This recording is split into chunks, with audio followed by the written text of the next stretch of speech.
ఈరోజు tiles cleaning అయితే చూద్దాము. విమ్ లిక్విడ్తో టైల్స్ క్లీనింగ్ అనేది చాలా బాగా వస్తుంది, చాలా శ్రమ లేకుండా.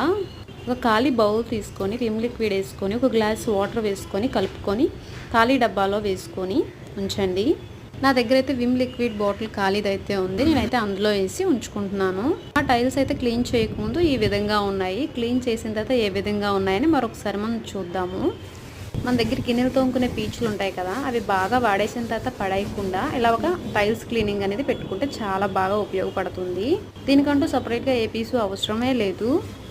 ఈ లిక్విడ్ వేసి తోమిన తర్వాత ఎలా ఉంటాయో మీరే చూడండి. ముందు కన్నా ఇప్పుడు ఎలా ఉందో మీరే చూసి ఆశ్చర్యపోతారు. మీరు కూడా మీ ఇంట్లో టైల్స్ చాలా హార్డ్గా ఉన్నాయా, చూడడానికి ఇబ్బందికరంగా ఉందా, ఇలా ట్రై చేయండి ఒక్కసారి, మీకే తెలుస్తుంది కదండి టైల్స్ ముందు కన్నా ఇప్పుడు ఎంత బాగా వచ్చినాయో. ఒకసారి ఆన్లైన్లో మనం చాలా ప్రోడక్ట్స్ అనేది బుక్ చేస్తాం కదా టైల్స్ కోసమని, ఎందుకంటే టైల్స్ క్లీనింగ్ అనేది అంత కష్టంగా ఉంటుంది. అసలు కష్టం అనేదే లేకుండా చాలా ఈజీగా, చేతులు కూడా పెద్దగా పెయిన్ లేకుండా మనం నీట్గా క్లీన్ చేసుకోవచ్చు. మీరే చూసినట్లయితే చూసారు కదా, ఫస్ట్ కన్నా ఇప్పుడు ఎంత తెల్లగా వచ్చినాయో టైల్స్ అయితే.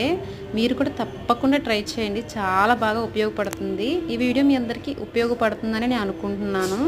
మీరైతే టైల్స్ని ఏ విధంగా క్లీన్ చేస్తారో కామెంట్ సెక్షన్లో కామెంట్ చేయండి. వీడియో నచ్చితే సబ్స్క్రైబ్ చేసుకోండి. Bye friends.